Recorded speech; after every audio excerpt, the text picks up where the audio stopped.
Megaman Zero, what turned into a fantastic franchise, had just about the biggest rocky start.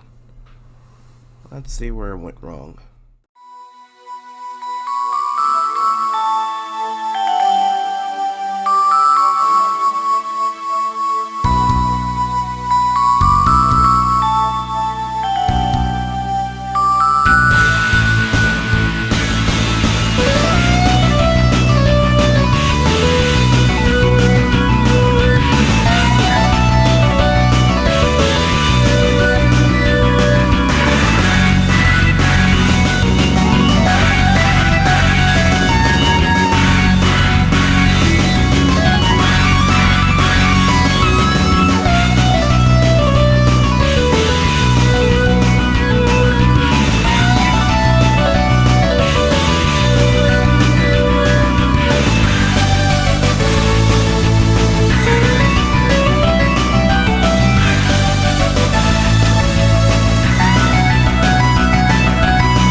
I'm pretty sure you people heard of Megaman, right? It's a little game series with a blue robot that goes shooting and jumping around, platforming through many stages and fighting a few bosses.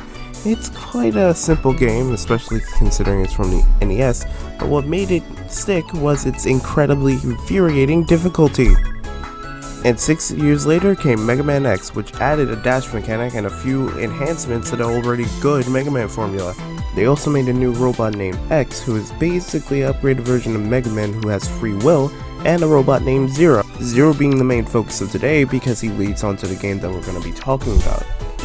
Now Zero is a robot that was made by Dr. Wily to beat the original Mega Man, but because of how crazy he was at the time, Dr. Wily put him in stasis until he reclaimed his mind. But luckily, the old pharmacist died off and Zero was found by the Reploid Force. Now he's on the side of good, working with X and having his own game series. So let's start talking about that, shall we?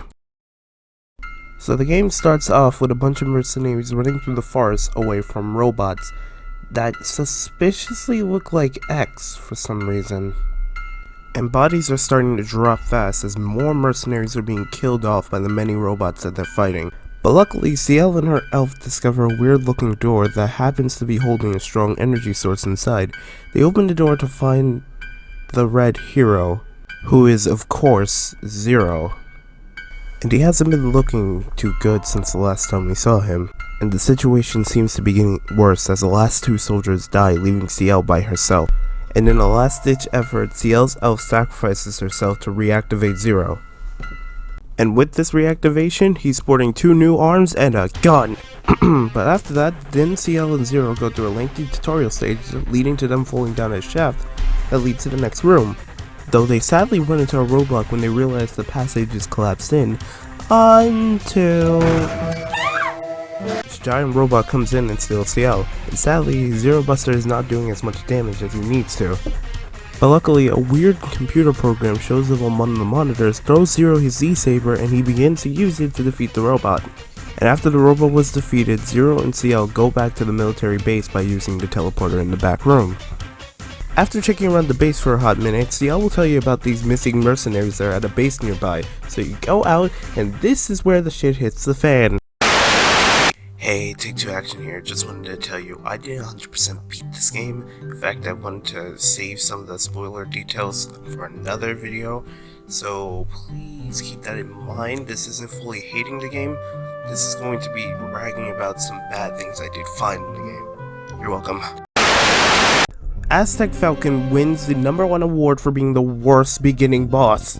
At first, the boss doesn't seem like he's designed badly. He has a spread arrow attack, he dashes around the room, clings to walls, and will shoot the arrow ahead of you. So that doesn't sound too bad, right?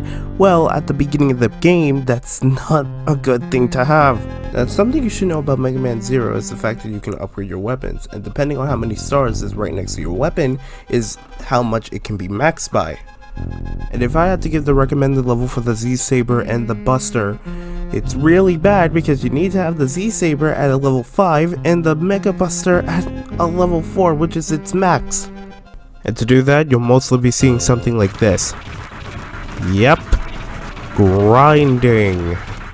Gotta love it, am I right? But even after beating this dirtwad, it's just gonna get harder from here. And the train mission is the best example of this, where it can have the most annoying enemies, a mini boss that serves no point to the level, and a boss that is really poorly designed. Actually, no, it's not poorly designed, it's just not too interesting. The boss just sits there at the far end of the room while you're shooting from the other end. He shoots 3 flames, 2 being short ones and the last one being a long one, and spikes that protrude from the ceiling, though that doesn't make the boss really bad in design as much as lack interest in design. But just because he's not hard doesn't mean it's okay as a boss. It's still boring and it's not giving you that much of a challenge. Though the fine shuttle mission makes me want to eat my own words. So here's a quick question. What is the worst type of mission in any video game?